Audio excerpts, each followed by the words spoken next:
Hey, Dillon right here, and I hope you're doing well. Today I want to explain the blueprint for building a successful business and creating long-term wealth. Over the past 12 plus years, I've been working with self-employed individuals and their businesses, and I've noticed there are two main similarities among the most successful business owners,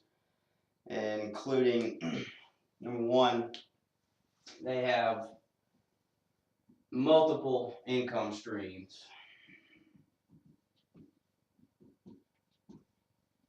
meaning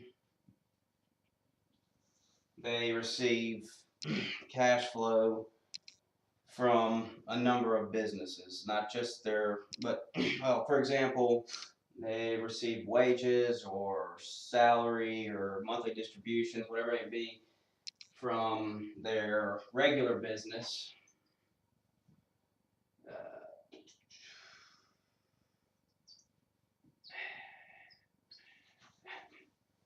and in this business, this is the one that they operate in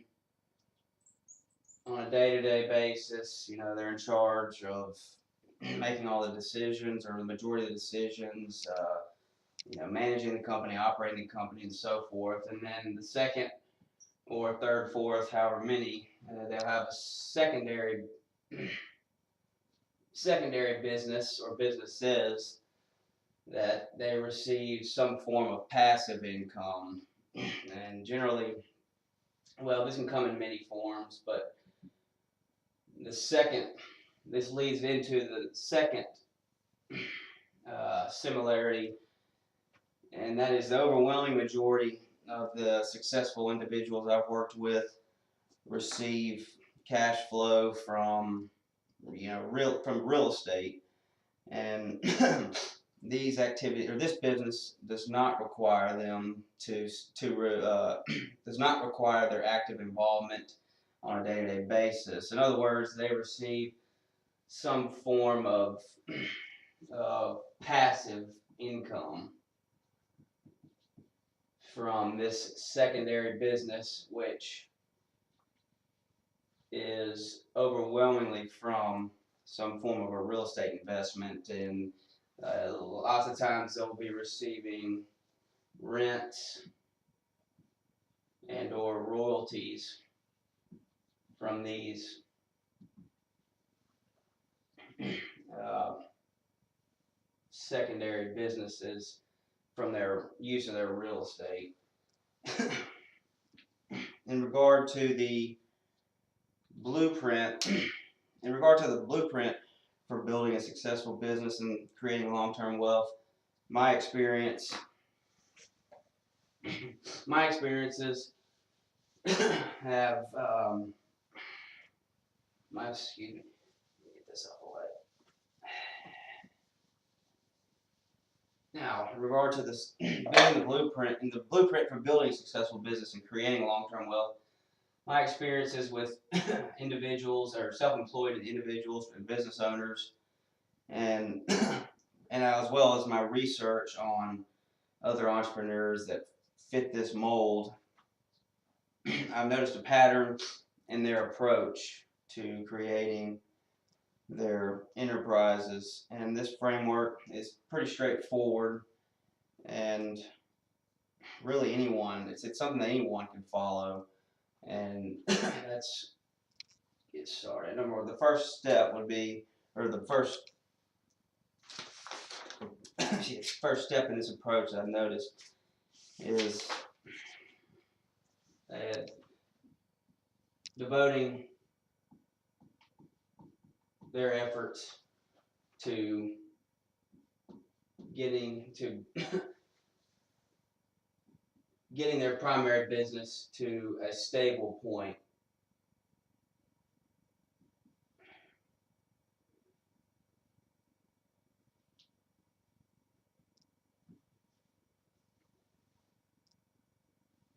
Primary business to a stable position, and what I mean by stability and developing their business to a stable position, really, I'm referring to is getting the business to where cash flow is at least somewhat predictable, or somewhat stable, predictable,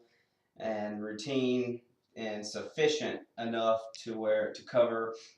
general operating expenses such as your fixed costs, salaries and wages, payroll for employees, and having sufficient cash flow to cover their own salaries and or distributions, what have you, depending on the legal structure of the business. Upon getting their primary business to this stable position comes the second step, in which they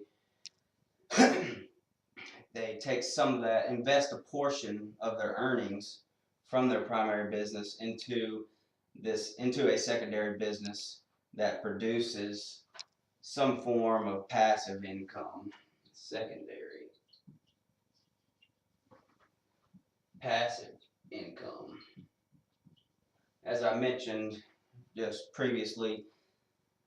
the overwhelming majority of these individuals' secondary business includes or is involved some way, shape, or form in real estate, and this passive income generally in the form of rents and or royalties from use of their real estate. Which leads into the third step, which is just continued development of their primary business to the point where cash flows increase, profitability, market share, all those things are increased and continuing to be developed. The beauty of this secondary business is that it does not require the business owner to devote significant time and attention, and it does not detract them from being able to continue to develop their primary business and to do the things like I mentioned, continuing to grow their business, increase cash flow,